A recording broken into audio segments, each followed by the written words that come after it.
Hi, it's Alison with an update on my keto lifestyle, walking daisy. It's a lovely summer's evening. It's been raining and drizzling all day, and now the rain has gone and it's beautiful out here. Hang on while I untwist myself. I hope I don't make you dizzy. So doing an update, haven't done one for a while, on the keto lifestyle, and kind of want to talk about going off piste for a week, because I've just been on holiday to Turkey on all-inclusive holiday, and when I first arrived I was thinking that I might be able to stay mostly keto and just have the odd treat. By the end of the week I was having mostly treats and having the odd bit of keto. I'm still a fussy eater, so what I tried to do was, if there was meat and eggs, like omelette for breakfast, and there was beautiful rotisserie chicken or kebabs or meat in the evening, then I would fill up on the meat. But I'm rubbish at salads, and the only sort of fruit they had was sort of fruit that I don't usually eat, because I stick to berries generally. Not that good with vegetables. I did eat some cauliflower, but it was coated in really thick batter and I couldn't even tell that there was cauliflower in the middle there. So in the end I went with the flow. I had pancakes at breakfast with my omelette. I had battered things, freshly made donuts. I had ice cream most days. I mean, it was blooming hot. It was getting up to the late 30s at the end of the week. And I just decided, sod it, I'm going to have a week off. I didn't seem to suffer with any inflammation while I was there either.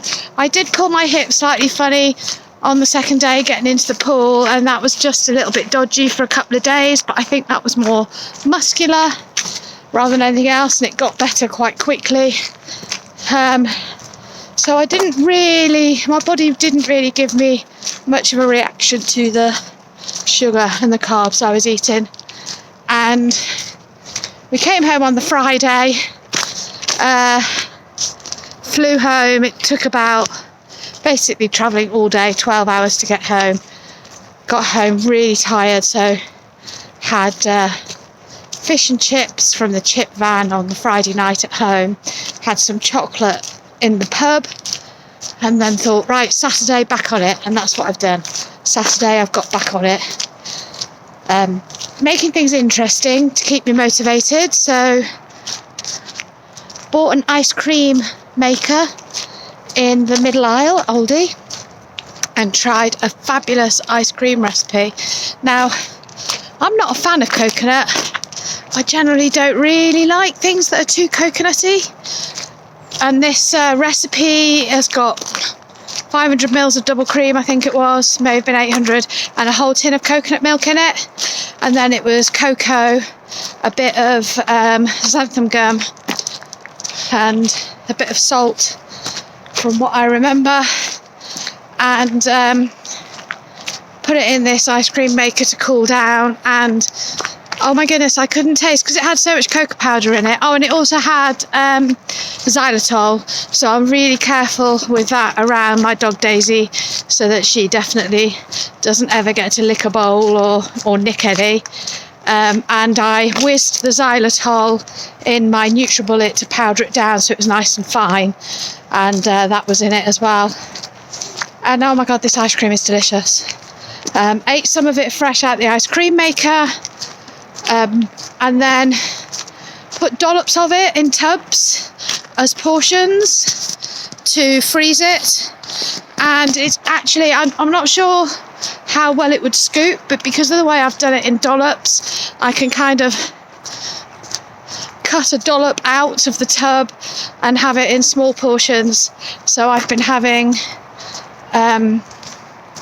a small portion of my ice cream with chocolate brownie, keto brownie, as a treat most evenings, because I've always found that I'm much better off having a keto dessert, because then that stops me diving for the sugar laden stuff. I've mostly been eating eggs bacon, chicken and pork belly since I've got home. I've had a little bit of mega bread and some bread made with bamboo flour, bought from Keto Fitness Club. They call it panda bread. And I had to weigh myself when I got back. I couldn't resist, and I had put on about 10 pounds in that week of being away, and within 4 days of being back, 8 pounds of that had already gone. So I'm now only 4 pounds heavier than I was when I went away, and it's still way below what I originally thought my target weight would be when I started keto. So I'm really, really happy with that, and know that if I keep going, I'll soon be back on course. And I'm kind of happy where I am now. My clothes are comfortable. I mean, I must admit, a couple of days after getting back, I did have an evening where my hips were quite achy, a few aches and pains, but that kind of has always affected me when the weather is hot and humid. That's always when my joints are worst. So that might not have been anything to do with what I was eating. It might have just been the weather and the hot, humid weather. So I think what I'm trying to say is, if you take a little holiday every now and then because you are not able to cook your own meals and stay in control, then don't stress about it. Just get back onto the way of eating that you prefer when you return. So being away all inclusive, being able to prepare my own meals and eat the things that I like just wasn't possible. So I just ate things that I enjoy eating and that I liked for that week, knowing that when I came home that I could still eat food I like and food that I enjoy eating, but it's stuff that I know suits me and keeps me back on the straight and narrow and doesn't have the sugar in it and isn't high in carbs, because it's all about having food that you look forward to eating and enjoying. Otherwise you're not going to be able to keep going on this lifestyle. So there you go, that's a quick update. I will put this on my YouTube channel.